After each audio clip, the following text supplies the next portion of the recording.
let me introduce you very quickly to the crowd. I mentioned that you were going to be joining us. Egemen Bağış is a dear friend of mine, first and foremost. He's currently ambassador at large at the Foreign Ministry of Turkey, having recently completed his full term as ambassador to Prague.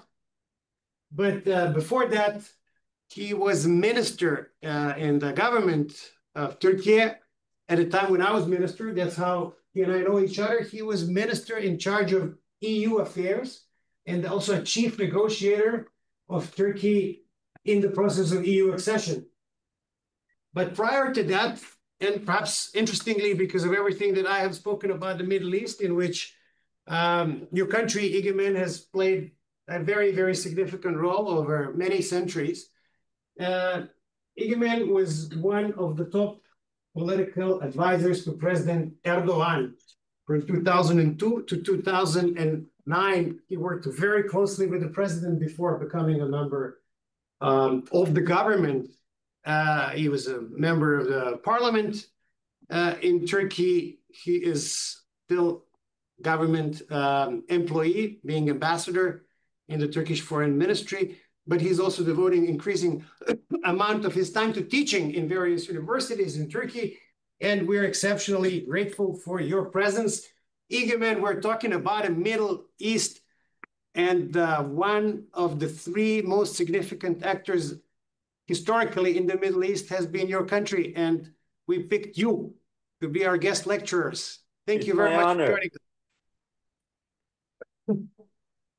It's an honor. Ladies and gentlemen, it's a privilege to chat with you. Vuk is a dear friend. We work together. We resolve some of the issues of the globe together, and I'm proud to call him a friend. He asked me to share my candid opinion with you, so I will give you the Turkish perspective about what's happening on Middle East. And I would like to divide my ideas based on the important countries. So I'll share my thoughts, and then if you have any questions, I'll be more than happy to share my ideas and respond to your questions as well. As you know, my country, Republic of Turkey, is located in a very interesting geography. We are the most European country of Asia, and we are the most Asian country of Europe. We consider ourselves to be the most eastern part of the West and most western part of the East. We're also the most southern part of the North and most northern part of the South. So that gives us a responsibility. We have always been a center of dialogue, civilizations, religions, understandings, and throughout history, Turkey has been a very important segment of the crossroads between supply and demand. And that's what we're trying to do today. But in order for a country to be a dependable bridge, it has to sit on four legs. So we are focusing on enhancing our relations with the countries of the region, the countries of the continent, and the countries of the world. So let's start with the most important issue in the Middle East, the Israeli-Palestine issue. Despite being fragile, the ceasefire in Gaza is largely holding on the ground. Yet Israel's continued violations of the ceasefire risk derailing of the process. It's essential to exert pressure on Israel to respect the ceasefire and implement all provisions of the agreement. Ensuring unhindered humanitarian access remains a top priority. In this regard, the UN and all other UN organizations, including the UNRWA, have indispensable roles to play. Turkey continues to provide significant humanitarian aid and maintains close coordination with regional and international partners. Reconstruction efforts should begin immediately to help Gazans rebuild their lives and restore basic infrastructure. We are ready to consider contributing troops to International Stabilization Force, ISF. However, the mandate and operational modalities of ISF must be clearly defined. In this regard, we would appreciate hearing the assessment of friends regarding the ongoing Security Council consultations on the ISF. We should be on the same page as to purpose to be achieved in Gaza. Gaza is Palestinian territory and it must remain so. Palestinian rule should be the ultimate goal. Syria is also a very interesting part of Middle East, which is going through huge changes, developments. The Syrian administration has made significant progress since last December, despite magnitude of problems. The political process, sorry, in the country is moving forward with concrete steps. The elections for People's Assembly clearly demonstrated the government's commitment to achieving national consensus through an inclusive political process. People's Assembly will convene after the allocation of remaining 70 seats by the president. President Shara, who was recently in the White House, already stated that the appointments will reflect social, ethnic, and religious variety of the country. We support the steps taken by the Syrian government to bring together all elements of Syria on the basis of a vision of equal citizenship. That's what Syria really needs after all these years of uh, extremist dictatorship of the Assad regime. A Syria that has reestablished its sovereignty, territorial integrity, and stability is key to preventing security and migration related problems, which is very sensitive for us because more than 3 million Syrian refugees are living in my country as we speak. It's imperative for the international community to continue assisting the Syrian people in the capacity building efforts. All remaining sanctions should be removed without preconditions. Preserving Syria's territorial integrity and unity and improving security conditions in the country remain critical for sustainable economic development. Provision of security and stability in the country requires the cessation of Israeli aggression and integration of the SDF into central authority. It's essential for Israel to revisit its approach that aims at keeping Syria weak and fragmented. SDF should be pressured to ensure full implementation of March 10 agreement. It's vital to ensure Syrian government assumes control in the entire country. Regarding the return of the Syrians, we have been closely following the current developments. We recently observed an increase in the number of voluntary returns of Syrians back to Syria. Turkey's policy of encouraging the returns of Syrians is beneficial for the EU as well. Positive developments in various areas in Syria, including education and healthcare, as well as ensuring administrative stability within the country, will accelerate the returns of Syrians in not only Turkey, but also in the EU countries. In order to establish the necessary stability in Syria, it would be beneficial to take steps with contribution of the European Union. It's expected that the number of violation rulings against Turkey will decrease further in coming years. Iran is a very important part of the Middle East. The nuclear issue is very sensitive. We are against nuclear proliferation in region. We also oppose Iran's acquisition of nuclear weapons. However, this can only be achieved through constructive diplomacy. We see increased level of international pressure against Iran, especially after the 7th of October 2023. However, excessive pressure could strengthen the influence of hardliners with the domestic politics, which could weaken the prospects of a diplomatic solution to the issues related to Iran's nuclear program. We are concerned that the deadlock on nuclear issue may trigger a new conflict between Iran and the US and Israel. The possible political instability in Iran could negatively affect the vital interests of the entire Europe. Irregular migration flows are among these potential risks.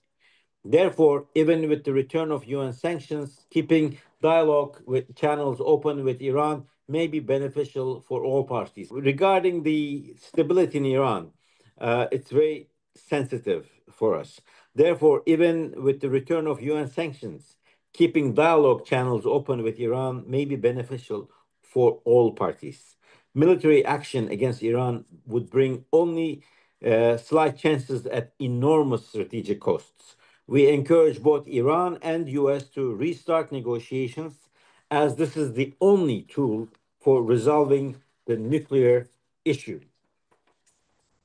We are aware that the parties have differing opinions, particularly on enrichment issue. In this context, we encourage the parties to be flexible and to be open to creative solutions.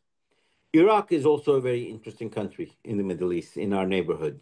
Preserving the hardly attained stability in Iraq is crucial for Turkey and the entire region. We will continue to support Iraq's efforts to keep the country away from destabilizing effects of Israeli expansionism in the region.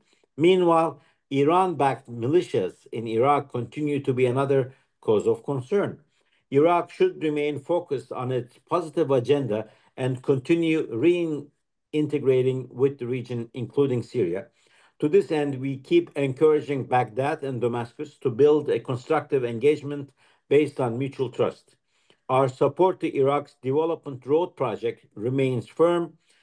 This is a huge undertaking that compromises development of a comprehensive network of transportation infrastructure, including highways, railways, as well as telecommunication lines, oil and gas pipelines, residential cities, and integrated industrial zones. And once implemented, this strategic project would help Iraq to diversify its oil-dependent economy and reinforce the security and stability environment in the country. We have developed common understanding with Iraq in the field of security, counterterrorism as well. Removal of terrorism threats from our region will pave the way for Iraq's development and reconstruction. In that vein, terrorism-free Turkey, which is a huge new initiative in my country, would contribute also to the stability and prosperity of Iraq. And finally, Libya. It is also very sensitive, both for countries in Europe and also for us. Turkey will continue with her active and vigilant efforts to maintain stability and security in Libya that may affect the overall peace and stability of the Mediterranean basin, Sahel, and even East Africa. To this end, we welcomed UN Secretary General's Special Representative, Ms. Tetet's appreciative remarks on role played by Turkey during her last briefing to the UN Security Council on October 14. We support UN's efforts for holding credible, fair, and transparent elections in Libya. In line with our single Libya principle, we have also been increasingly engaging with Libyans from both East and the West. Turkey believes that permanent peace and stability can be achieved only through Libyan-led and Libyan-owned dialogue process. Ladies and gentlemen, we have a saying in Turkish: if your neighbor's house is on fire and if you don't help them put it out, that fire might eventually burn your own home. So if you realize in my remarks, I mentioned stability so many times because that is going to keep our country and eventually your country away from the fire that might threaten us. Therefore, we all have to work for constructive diplomacy and create stability to prevent fires from burning us. Thank you for listening to me. I'm available for your questions. Thank you very much, Egemen. And I'm gonna start a round of questions with. I mean, you talked a lot about stability and how this is a strategic asset, and of course, everybody seeks stability these days, especially in that region.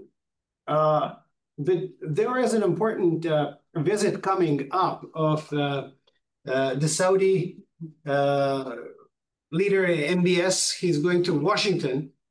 He's going to be there on Monday and Tuesday. And one of the great points of discussion in Washington, at least this is according to the news headlines, is Saudi nuclear program. They want to start running a nuclear program. And obviously, it is complicated with Iran and what's currently going on in Iran. The word is out that the Saudis are even, helping and pushing with the leverage that they have with the Americans to see the resumption of some kind of a peaceful, of course, nuclear program in Iran. But let's say that the Saudis are successful with Trump, and in say a year from now, there is a beginning of the Saudi nuclear program. What would be the Turkey's reaction to that? Well, depends on the details. As you know, devil is always in the details. We would not mind Saudi Arabia having a nuclear energy program because all we know is their energy resources, which they have abundant of oil and gas, will come to an end at the end of the at some point because it's not renewable. And they have to also think of the next generation. But if we're talking about nuclear weapons, then we have to look and have a just approach. When countries like Iran and Israel have nuclear weapon capabilities, and countries that might feel threatened about these capabilities, it would be only natural for them to inquire and have the similar capabilities as well. So, if we're going to tell Saudis not to have nuclear weapons, first we have to convince Israel and Iran and any other country in the region not to have nuclear weapons as well. If we cannot do that, then we cannot interfere into the uh, Saudi government's decision to protect themselves. This is my personal view. So we have to have a fair approach. Either we have to eliminate nuclear weapons throughout the world, or if countries like Pakistan, Iran, Israel, even North Korea have nuclear capabilities, then we cannot interfere into other countries to have that as well. Sure. Thank you very much. Guys, you have a chance to ask a very, very senior person in Turkey. Please introduce yourselves and Yes. I'm James. I study governance and diplomacy. I'm French British. Thank you so much for your time. I had a question regarding Kazakhstan recent addition in the Abraham Accords. How does Turkey regard this? Well, it's a very interesting question. Kazakhstan is not in the Middle East, which is not the topic of our class tonight, but they are very close brotherly country of Turkey.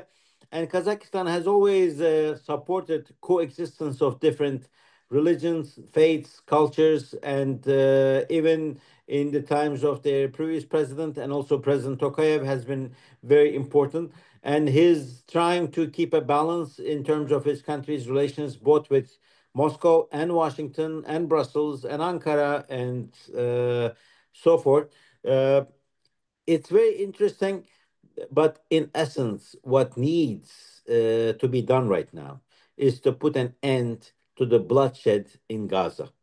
Look, when you have a bleeding wound in your arm or in your leg, you wouldn't consider having a cosmetic surgery for your nose. First, you want to stop the bleeding in your arm or your leg before you think of looking better.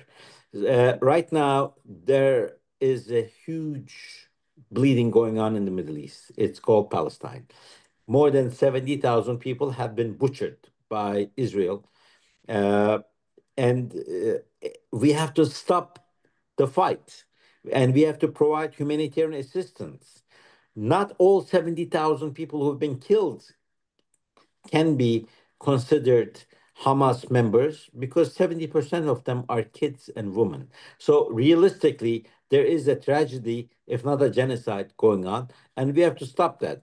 Of course, the Abraham Records are good in terms of coexistence of different faiths and cooperation, all that. And I represent a country which is the first Muslim country to establish diplomatic ties with Israel. But what's happening right now? And I'm not blaming Israel. I'm blaming Netanyahu government and the like-minded people in Israel, which are trying to kill as many Palestinians as possible. That's not acceptable. First, we have to stop that, and then we have to think about how to engage with Israel in a realistic manner. And the best and the only vital solution is the two-state solution. Let me be very open with you guys. No Israeli is safe until all Palestinians are safe, and no Palestinian is safe until all Israelis are safe. So we have to make sure everybody feels safe. And for that, we need to have the two-state solution. Great. Thank you, Egemen. Come on, Jayla from Montenegro, by the way. İyi akşamlar. Konuştuğunuz için teşekkür ederim. İyi akşamlar canım. So my question was, how does Ankara balance its relationship with Israel and its support for Palestine? Well, normally, as I said, we were the first country to have diplomatic relations with Israel, and we had an embassy. Right now, we still have the embassy at the Sharjah level. We don't have an ambassador there, and Israel does not have an ambassador in Ankara because we have pulled our ambassadors back. Because what the Netanyahu government is doing is not acceptable. Again, we're not against Israel's right to exist, but we are against the brutality of the Netanyahu government. So we are hoping that the Israeli people, and at the end of the day, the whole conflict that we've been witnessing for the last 3 years is because of one person's total selfish attitude to protect his career and to run away from prosecution. And there's no way Hamas could have done what they did on October 7th without his knowledge. He looked the other way, his people looked the other way, and they created a reason to stop all the demonstrations on the streets of Israel. And unfortunately, so many lives were lost from both sides. But it's right now, as I said, we have a bleeding wound, and I hope that we can establish a ceasefire and then a real, permanent, sustainable solution based on the two-state solution. Thank you. Please. Good evening. My name is Pietro. I'm from Italy, and I wanted to ask a similar question, but related to Buonanotte. Buonasera. Related to Libya and how Turkey is managing its diplomatic relations with Benghazi compared to Tripoli, because I know Turkey has had a long relationship with the West, and now is more recently going towards Haftar. So yes. Well, we have a policy of single Libya, which is a principle, but we're trying to increase our engagement both with the East and the West. So at the end of the day, there's one Libya, and there are two power centers, as you mentioned, and they have to realize that it's in the interest of both sides to make some compromises and make peace with each other. We want Libya to prosper because we value and we are concerned about the Libyan people, not about some political leader who will have more power or more financial abilities, but the Libyan people really deserve to live better. And I think the whole world has to encourage both sides in Libya to wake up and smell the coffee and work together for the people of Libya. Great. Can I follow up? Follow up, of course. Yes. And do you think the other stakeholders are pursuing that? For example, Italy. Do they have the same? Do they have the same vision that Turkey wants to pursue? So Well, in Libya. You might not like what I will just say, but I think there are two leaders that really need to be applauded in Europe right now because they speak their heart out. One is Meloni, and the other one is Orban. You don't have to like what they say, but at least they're speaking what they really have in mind. They're not hiding behind some other powers, and they're not being puppets. And Prime Minister Meloni is working very closely with her Turkish counterparts to find a solution to the Libyan issue because Italy is very much concerned about what's happening in Libya, as well as Turkey is and President Erdogan is. And I have to say, since Mr. Berlusconi, we finally have a leader that we can have a true communication with. We might not agree on everything, but at least she's eager to listen and she doesn't shy away from sharing her views. Sometimes we like her views, sometimes we don't, but at least we know they're sincere. Egemen, can I jump in and ask follow up to these two? Sure. Is it safe to say that in the Middle East, is it like too much of a stretch to say that of all the European leaders that you have in Europe today, the one that commands most respect is Meloni? From the Turkish perspective, obviously, you mentioned her and Orban, but try to put yourself in the shoes of the rest of the Middle East. Do you think that their assessment would not be too different? I tend to agree with you. Great. And since I gotta ask you this question because I don't know how many more minutes do you have to stay with us. I'm flexible, but you are now in a country who imprisoned her own president because of relations with Libya. So it's a very sensitive issue. It's a very sensitive issue. Yeah, it's a very sensitive issue. But at the end of the day, it's a big debate. Was Libya better off under Gaddafi, or is it better off today under this division? And was it the right call? Is there anybody you met in the world today that is prepared to claim that Libya today is better off than then? Well, I'm sure there are people who would claim that, but if you look at the way people live and the sufferings that are going on, and I've been in Libya many times myself, I've witnessed many interesting things. One cannot help wonder if it was worthwhile. Thank you very much. And my last question for you, unless there is another question here. Leo? Yeah. And then you, okay? But make it quick. Okay, one question on internal affairs is just your thoughts on the charges facing Ekrem İmamoğlu that came out this week, the mayor of Istanbul, former mayor, Turkish. Yeah. What to do with him? I didn't understand. Just like his thoughts on it. I mean, it has a lot of meaning for the administration, I guess. Turkish. Well, this is an ongoing judicial process, and I don't know if you followed, the prosecutor yesterday issued the indictment, which is more than 2,000 pages. I did not have a chance to read all of it, but the stuff that I have read and the summaries that have been printed in the media, there is no one claiming the charges specifically to be wrong because they're based on documents or testaments. And the corruption amount that people are talking about exceeds almost 10 billion euros.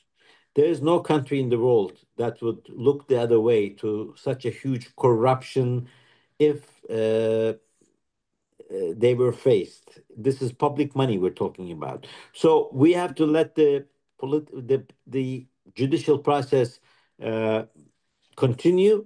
And as the case progresses, I'm sure we will hear a lot more. Then we will talk about it. I am not in a position to say Mr. İmamoğlu, the imprisoned mayor of Istanbul, was guilty or innocent. But the prosecution has a very strong case.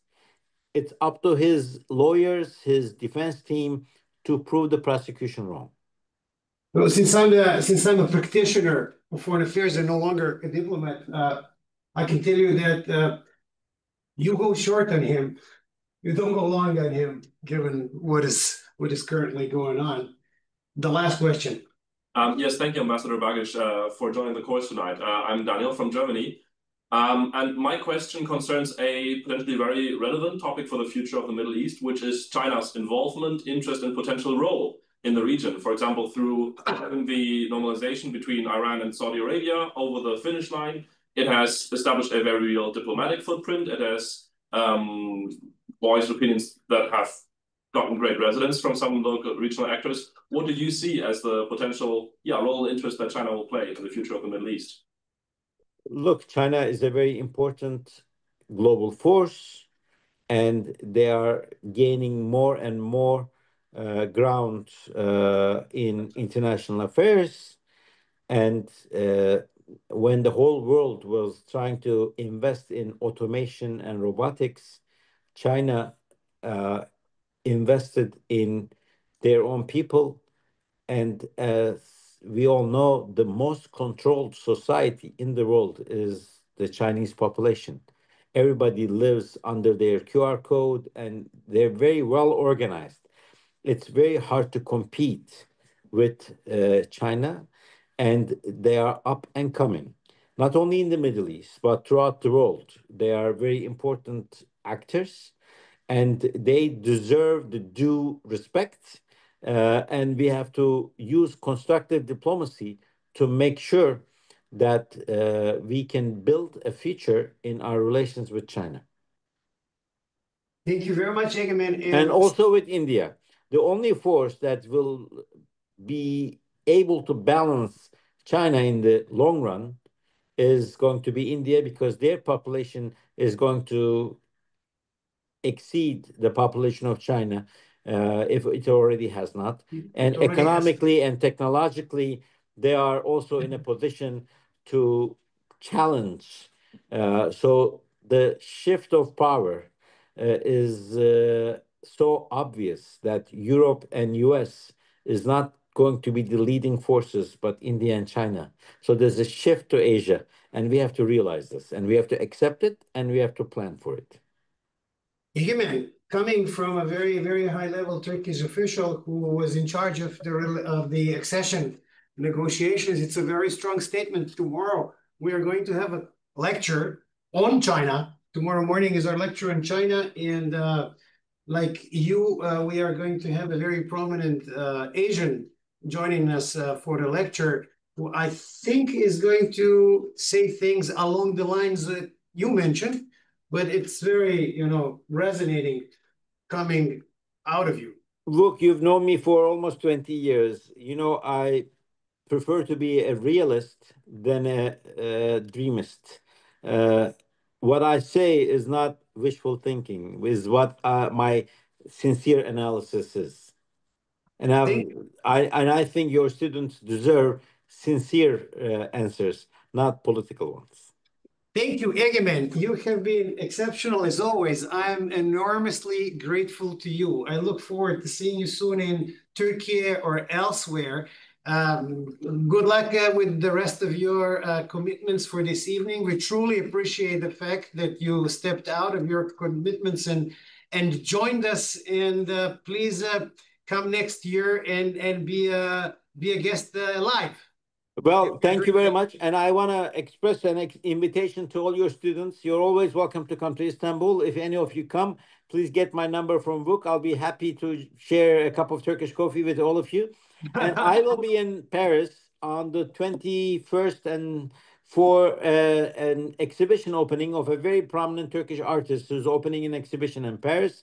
Vuk is invited. He cannot make it, but I will. I will share the invitation with the class that they come to the exhibition. They should follow up on this Turkish artist who is. Thank you very much. Who is very interesting.